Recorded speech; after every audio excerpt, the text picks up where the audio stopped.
I'm WastelandFirebird, and we're at the Parks Elvis Festival. You ain't nothing but a hell of Georgia, crying all time. Ain't nothing but a hell of Georgia, crying all time. Eat the cold rebel, he no from the band. My name is Alfred Reyes, but they call me the Bollywood Elvis because of the bling. You're Bollywood Elvis, awesome. Yeah. They call me the American Idiot. I'm WastelandFirebird. I'm an American living in Sydney, New South Wales, Australia.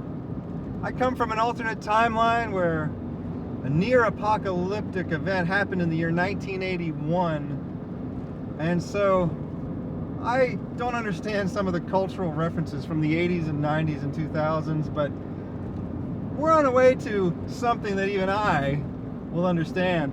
It's the Parks Elvis Festival. I know who Elvis is. He's like a singer guy from the 50s and 60s. We're gonna check out some cars and check out some cool outfits. Who knows what else? This is not cool, people. You do not mess with a man's vehicle. Next time you're thinking of doing something like this, ask yourself, what would Elvis do?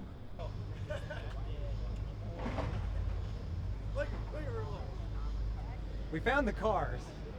That's the main thing I'm here for.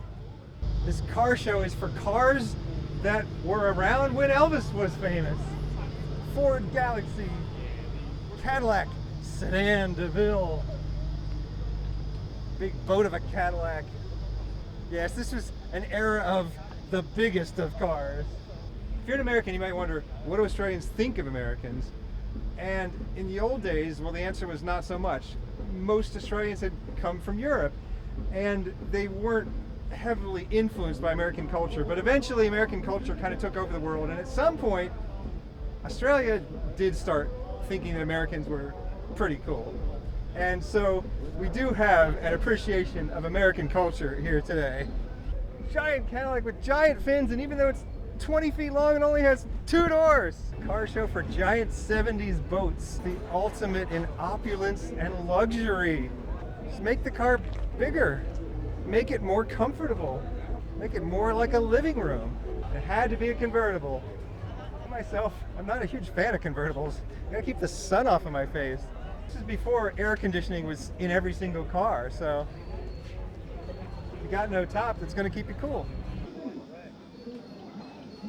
And if you didn't have air conditioning and you didn't have a convertible, you had an evaporative cooler hanging off the side of your car, fill it with water, and then apparently they work really well. Now this car is going in the other direction. Let's make it as small as possible, but we'll take an engine that you could normally use to power something this big, stick it in there, see what happens. Started out as a British car made by AC, now it's a Shelby Cobra, or most likely a replica. Even if your car wasn't luxurious, it still had to be huge back in the late 60s, early 70s, and on to the mid 70s and late 70s. That's kind of where American car companies went wrong, is they kept making these massive cars despite the fact that everybody wanted to start saving fuel at that time.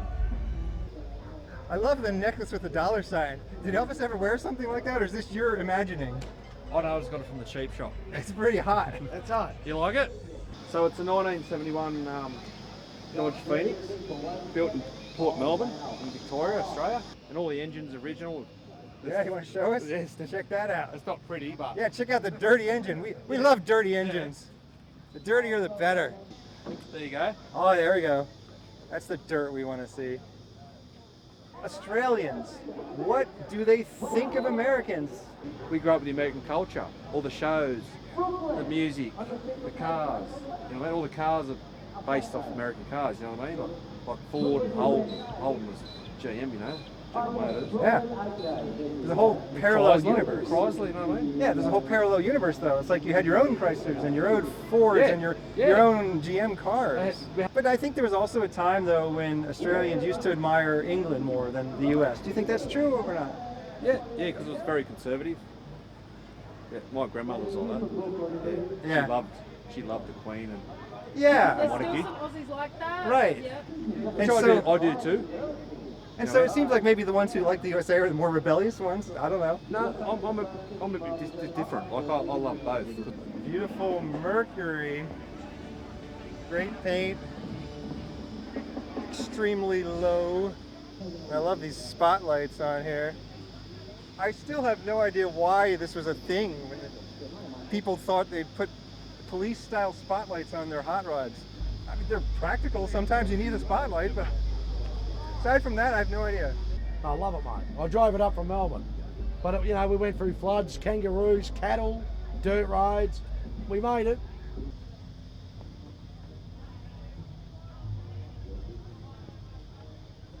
No. Because the Ford's made the 390s too. Yeah. That's all original under there. The only thing not original is the brake booster, because it's got disc brakes at the front, because back in those days they only had the drums. And of course, you got to bring one of the smallest cars ever made to this show of otherwise humongous cars. BMW Isetta. That's him sitting in that model car. And that's the one he bought for the Colonel. The latest Elvis movie did a lot with the Colonel, the story behind it, which was good. Really well presented to see the business side of Elvis. It's ours too. That's yours too? Yeah. Oh, these are super cool. We love everything little. Yeah, so these used to come in the back of a Honda hatchback, That's right? Honda But City. could you also get them independently, just on their own? This was actually sold before the car. Okay. They made the car to suit the bike. I kind of love everything. I love Yeah. tiny cars, and I love cars that are record-breakingly huge. I love sports cars and muscle cars. Anything different, unique. I think it was just military service, not to actually go to war. Okay, well, yeah, I mean, was he didn't go to no, war. he didn't go to war. But I'm It was saying just that the part of the excuse military. for the draft, Yeah, like, I thought they usually just did the draft when there's a war going on. that's you know? right. So I'm still trying That's to figure that interesting out. to check that out. Whether Yeah, they I'm still had drafting even without a war. Right. I think they did. What do these outfits represent? So that's his military. Like when he So had that that you- photo in Italy, that's when he first saw the Isetta. Okay, so you're Elvis. Yeah. And you're the Colonel. They're the Colonel. Okay, gotcha. Yeah. This is actually just how I dress all the time. Okay. My way. Thunderbirds are weird cars because the nameplate has covered a wide variety of vehicles. They have been small and sporty, and they have been very large. The Thunderbird was a competitor for the Corvette at one point, and then later the Thunderbird became a massive land yacht, and the Corvette just got faster and faster and faster. And they got bigger too, but not as big as the Thunderbird. Look at this wicked thing over here. Normally you wouldn't even be able to roll this window down. In this car you can. That's super cool.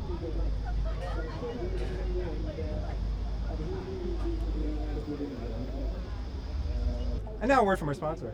Well, that was quick. If you would like to have 1 second of airtime on my channel and sponsor my channel, send me $3.72. If you've not seen the film American Graffiti, it's the only obligatory car movie you have to see. Wait, that's redundant with obligatory. It's the only obligatory car movie.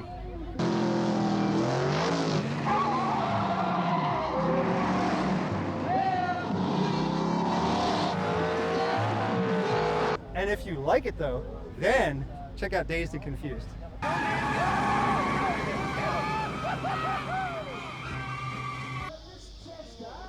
If you're making an Elvis shrine and you want to blow up some pictures into 8x10 size, don't use JPEGs downloaded from the internet. The sculpture commemorates when Elvis landed on the moon.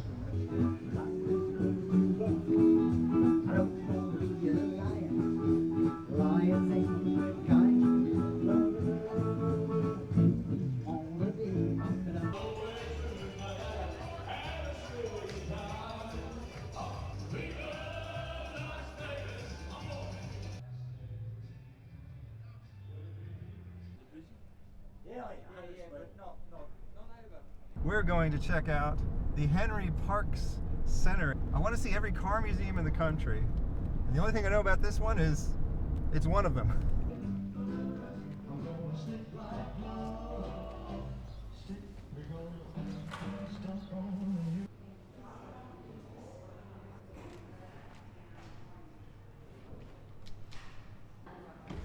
Thank you. Pre-war cars. The fact that we even have a term pre-war shows how significant World War II was.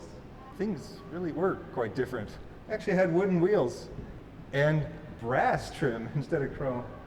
Greatest century in human history, and it gets interrupted by 2 world wars and Great Depression. And yet, still is the greatest century in human history. Some people claim that war gets you out of a depression. War helps the economy. No. That's the broken window fallacy. Destroying things doesn't help anybody. I'll take it, but I want a 66% discount. I'm only getting 1/3 of a car. I'm only paying for 1/3 of a car. New South Wales has a policy called Vision Zero, where they have this superstition that it's possible to have 0 people die in car accidents. Sure, at any cost, you could have people rolling around in pillow balls at 5 miles per hour. That would cost trillions of dollars to set up that sort of infrastructure. We'd have to completely redesign cars to be pillow balls. And the fact is, it wouldn't be worth it. I mean, ambulances need to go fast, don't they? Well, what if an ambulance crashes into someone? Police cars need to go fast. What if a police car crashes into someone? The fire trucks need to go fast. What if a fire truck crashes into someone? Well, guess what else? Everyone on the road has a reason to be going where they're going, and some of them need to get there in a reasonable amount of time, and that means they're going to go a reasonable speed, and it means that at some point they might crash into somebody, and then someone might die occasionally. But it's worth it for all the benefits that roads and cars bring to humanity. 1959 Reliant Regal with 3 wheels. That's why I had to check. See how many wheels it had. For some reason, Reliant thought it was cool to make cars with 3 wheels.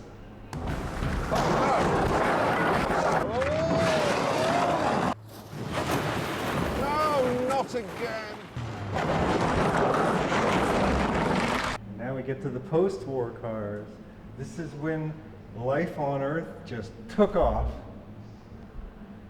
When the wars were over and full-scale progress begun. It's important to ask, why did progress decide to start in the middle of the 20th century? Sure, there's incremental progress up until then, but everything skyrocketed after that. Well, it was division of labor and specialization and mass production, but it was also the free market. You can exchange freely with everyone else, and it benefits both parties when you make an exchange, because if it didn't, they wouldn't have agreed to that exchange. That means that every time someone buys or sells something, it makes the world a slightly better place. This has been a Parks Elvis Festival. I'm WastelandFirebird. Thank you for inviting me into your home or onto your portable device. Have a good night. We got a music video coming up too. It's gonna be a good one. We are cockatoos and we don't care. I love the 20th century. I think the 20th century was a great time, and I'm not sure we're ever gonna get that back. Oh my God, look at this thing. Iveco, whatever it is.